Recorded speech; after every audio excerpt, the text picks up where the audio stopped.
Hey, what's going on, everybody? Today I'm going to try my best to cover a topic that seems to have very little coverage on YouTube. And if it is, it's just AI generated lists that people tend to post. And it's going to be trying to find boots when you have wide, flat feet, and in particular, work boots. This video probably isn't for somebody that's been working for 10, 20, 30 years and already knows what kind of boots they like, already knows the style. This is mainly for somebody that is either pretty new to working in jobs where you're going to be around heavy equipment, you're going to be walking around all day, you need something that's waterproof and steel toe or composite toe or something like that. But the people that have been working for a long time, they know what kind of boots they want. They know what kind of boots that tend to fit their feet well. This is just a video I wish I had when I first started looking for work boots, I guess 8 years ago. This would have probably saved me a lot of time. Now, granted, boots for everybody, me included, are trial and error. Somebody could say these are the most comfortable boots I've ever tried on in my life. They were comfortable fresh out of the box, and you put them on and it feels like you are walking around on wood planks and it's just killing your feet. So this is, like I said, it's going to be a video I wish I had when I first started looking for work boots. I've worn Danners, I've worn Rockies, I've worn RedWings, Ariats. That I've covered the bases pretty well on what kind of boots you can wear to see if they're comfortable or not. And the good thing about this is we're kind of covering all three price brackets.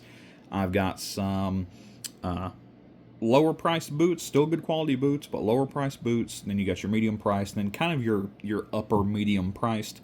Once you start getting up into $400, $500, $600 boots, you're looking at custom made boots, really heavy duty, almost like logger boots, like Continental loggers or something like that, that just tend to be super overbuilt boots for the job that they're intended for. So the first pair of boots we're going to look at are the Ariat Treadfast. Now, going into buying these, I really wasn't sure about them. I had heard good things about Ariat, and I had heard bad things about Ariat.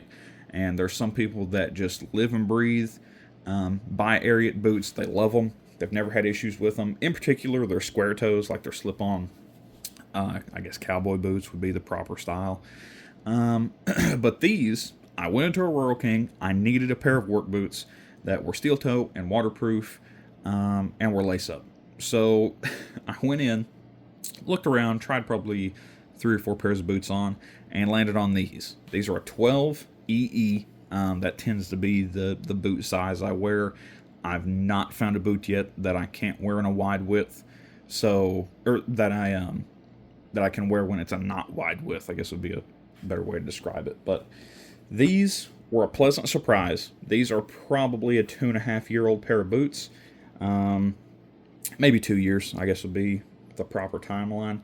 And the only reason I quit wearing them was because of right here on the bottom. These are split right there, so the waterproofing was pretty compromised on these, and I could step in a puddle and I'd be swimming in about 30 seconds. So now the only complaint I had on these, comfort on these was awesome. I can still, that's pretty much the only reason I have them, is that I can wear them out and just kind of beat the tar out of them now and never have any issues with them, whether I'm doing yard work or whatever it is.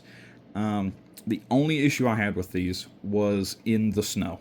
I had had these boots for about a year, and we had a big snowstorm where I live. I was working outside that day, and within probably 3 hours of me working outside, my feet were freezing. Like, I could not stand how cold my feet were. Now, granted, the boots were soaked. I had been up in snow probably this deep, and the boots were soaked. They had gotten warm and cold and warm and cold, so I'm sure that wreaked havoc on the leather. But these, if you're looking for a good working in the snow boot, I would not consider this one. In the rain, I've never had any issues in the rain. Never got my feet wet in them other than in the snow.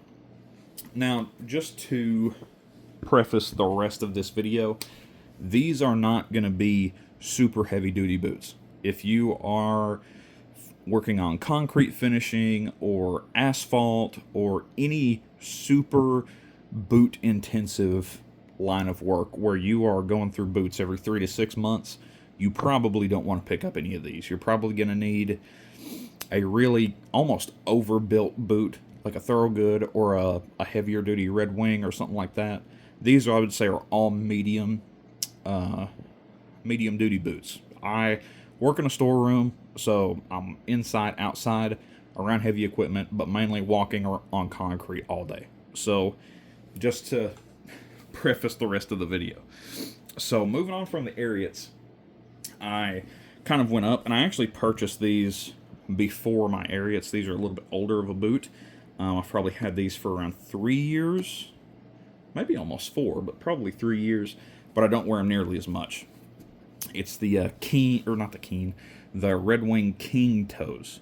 Now these, a trend you will see for these boots that I'm showing you is the toe box. All of these boots have a wide toe box. And I wish somebody would have told me many years ago when I started buying boots, I wish somebody would have told me, hey, you've got wide feet, look for a super wide toe box. There's a lot of boots you can try on that are listed as a 2E width, but the boot is not designed with a wide toe box. If it doesn't have a wide toe box, you might as well just give up and quit wearing it. My example for this is, just recently, I looked at a pair of Keen boots. I was looking for something with a rubber cap toe, waterproof, super comfortable, and I found the Keen Detroits. Now, I'm sure the Keen Detroits are perfect for somebody that doesn't have as wide a feet as me.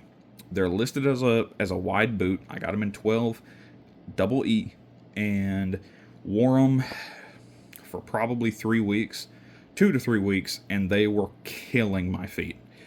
The toe box on them was so narrow that I was starting to get like numbness and tingling in my toes, and I've never had that happen with another boot. And I've worn boots that don't fit before, but the toe box on those was super narrow. I could tell by looking at it, and I shouldn't have even gotten them.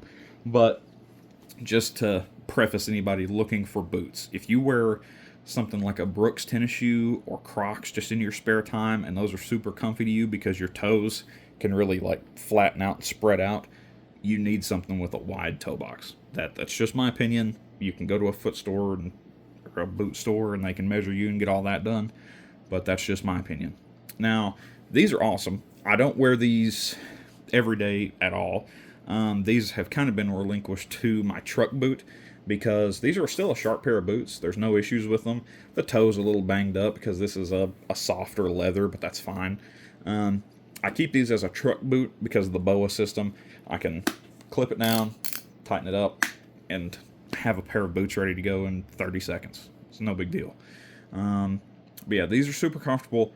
Anybody with wide feet that's looking for a nicer boot, easily recommend these. They're probably $245, $250.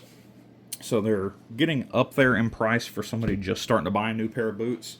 The Ariat Treadfasts, they're $115. So they're a much more reasonable price if you're looking for a good boot that you can use for at least a year with no issues. So now we're getting into my current pair of boots. And for whatever reason, I've only seen this on forums. I have not seen anybody talking about this boot on YouTube, and I think it's because it's a newer boot. This is going to be your Keen Liberty. Now, this is my first pair of mock toes. I've never worn a pair of mock toes, but you can look at the top-down view for this and see how wide the toe box is. These are like wearing, if you're walking around on concrete all day, these are like wearing a heavy tennis shoe. These are super comfortable. Now, easily the most expensive pair of boots I've ever worn. These are knocking on the door right at $300. And the only complaint I have about these is for a $300 boot. And in the boot world, if you're looking at boots, you are going to hear the word Goodyear welt, the phrase or the word Goodyear welt. And I kind of hate how big of a buzzword it is, but it is something you need to look for if you plan on spending a lot of money on boots and keeping them for multiple years. A Goodyear welt refers to this piece of leather in between the upper and the outsole. that just makes it to where these can be resold. These do not have a Goodyear welt. So if these, in the next 2 years or so, these are worn like track slicks and I can't even wear them without worrying about slipping on a puddle and just breaking an ankle or something, these cannot be resold. It's said by Keen that they cannot be resold.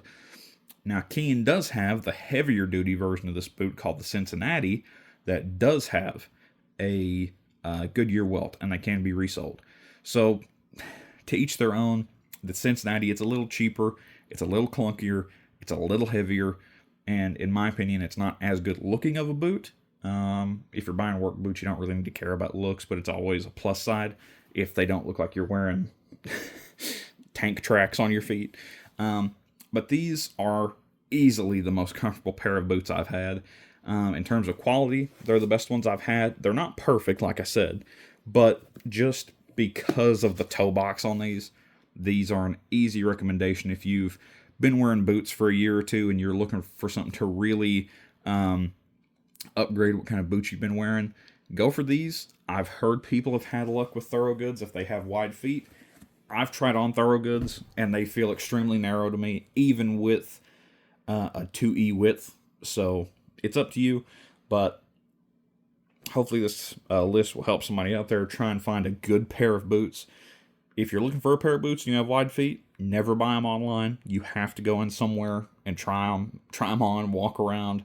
Preferably find a store that has like a 30-day guarantee on them, where if they don't fit, you can come back and exchange them. But yeah, that's all I got. Hopefully this helps somebody.